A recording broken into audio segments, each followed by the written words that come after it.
दिल्ली के क्रिकेट गलियारों में एक बार फिर सरगर्मी बढ़ चुकी है। जल्द ही होने वाले हैं दिल्ली डिस्ट्रिक्ट क्रिकेट एसोसिएशन के चुनाव, और इन चुनावों में एक खास बात यह है कि प्रेसिडेंशियल पोस्ट के लिए खड़े रोहन जेटली के कैंप में एक महिला उम्मीदवार भी हैं, जो कि हैं शशि खन्ना जी। सीके खन्ना जी की पत्नी है, और हमारे साथ इस वक्त बात करने के लिए खुद शशि खन्ना जी मौजूद हैं। मैम, न्यूज़ 24 से बात करने के लिए बहुत बहुत शुक्रिया। आप सबसे पहला सवाल तो यही है कि रोहन जेटली की टीम में आप कंटेस्ट कर रही हैं इस बार डीडीसी के चुनाव में।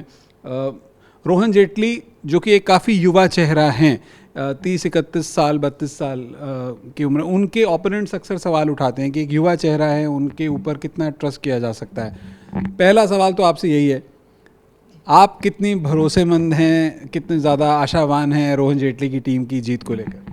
मैं तो बहुत ज़्यादा आशावान हूँ, क्योंकि मैं रोहन जी के साथ पिछले 10 महीने से काम कर चुकी हूँ और मैंने उनकी वर्किंग देखी है। वो हर एक की हेल्प करने के लिए तैयार हैं। In every aspect of DDCA he is ready to serve everybody. दूसरा, वो अरुण जेटली जी के बेटे हैं, उन्होंने भी DDCA को बहुत करीब से देखा हुआ है। जहाँ तक मैं उम्मीद करती हूँ कि हम जो है DDCA को one of the best club बनाने में सफल होंगे उनकी टीम के साथ मिलकर। शशि जी, आपके हस्बैंड सीके खन्ना जी भी दिल्ली डिस्ट्रिक्ट क्रिकेट एसोसिएशन के अंदर लंबे समय तक कार्यरत रहे, और उन्होंने तो BCCI में सीनियर मोस्ट पोस्ट पे भी वो रहे हैं। तो क्रिकेट एडमिनिस्ट्रेशन आपके एक तरह से घर में है। तो आपसे अगर मैं ये पूछूं कि आपका अपना पर्सनल विजन क्या है, if not with Rohan Jaitley, तो आपका पर्सनल विजन क्या है? आपके ऐसे क्या गोल्स हैं जो कि रोहन जी के थ्रू आप क्लब्स की बेटरमेंट के लिए या DDCA की बेटरमेंट के लिए आगे प्लान करने वाले हैं? अभी मैं क्लब की ट्रेजरार हूँ। हमने और रोहन जी ने मिलकर बहुत बड़ा काम किया है। सारी पिछली बैकलॉग पेमेंट्स क्लियर की हैं, डेली खर्चों को भी वो किया है। साथ ही हमने क्रिकेट को स्टेडियम को डेवलप करने के लिए भी बहुत काम किया है। आगे भी उम्मीद करती हूँ कि उनके साथ हमारी इक्वेशन बहुत अच्छी रहेगी और हम आगे हमारी पूरी टीम के साथ काफ़ी सक्सेसफुल रहेंगे। मैम, कोविड की वजह से ऑलमोस्ट 1-1.5 साल जो था उसमें ना सिर्फ दिल्ली बल्कि नेशनल लेवल पर ही क्रिकेट ऑलमोस्ट ठप था। अब एक बार फिर धीरे धीरे चीज़ें बेहतर हुई हैं, टूर्नामेंट्स हो रहे हैं, और आने वाले दिनों में हो सकता है कि कैंप्स भी लगेंगे रेगुलर। लेकिन रेवेन्यू वाइज थोड़े से अभी भी लॉसेस ज़रूर हैं।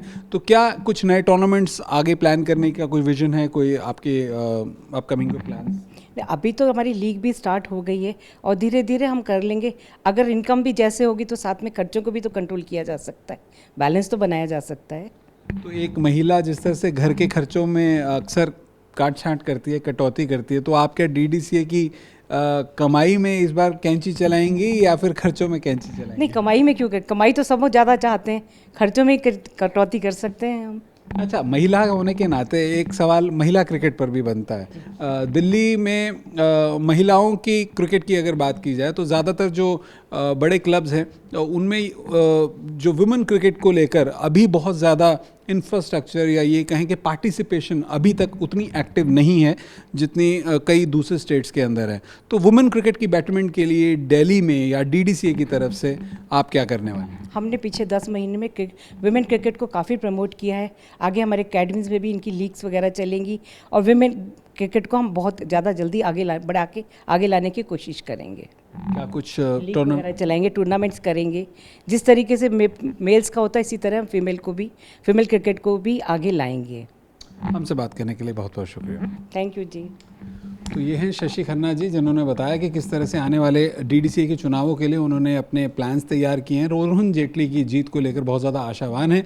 देखते हैं कि आने वाले चुनावों का नतीजा क्या रहता है, लेकिन फ़िलहाल इतना ज़रूर कहा जा सकता है कि पिछले कुछ दिनों से जिस तरह से क्रिकेट में एक बार फिर बेहतरी आई है, कोविड के बाद में जिस तरह से चीज़ें सुधरती हुई दिखाई दे रही हैं, जो भी इन चुनावों में जीत हासिल करेगा क्रिकेट की बेहतरी के लिए ज़रूर काम करेगा।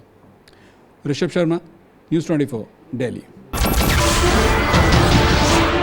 नमस्कार, मैं हूं मानक गुप्ता। अगर आपको हमारा ये वीडियो पसंद आया हो तो इसे लाइक और शेयर जरूर करें, और हाँ, हमें सब्सक्राइब और फॉलो करना ना भूलें ताकि आप देश और दुनिया की कोई खबर मिस ना करें।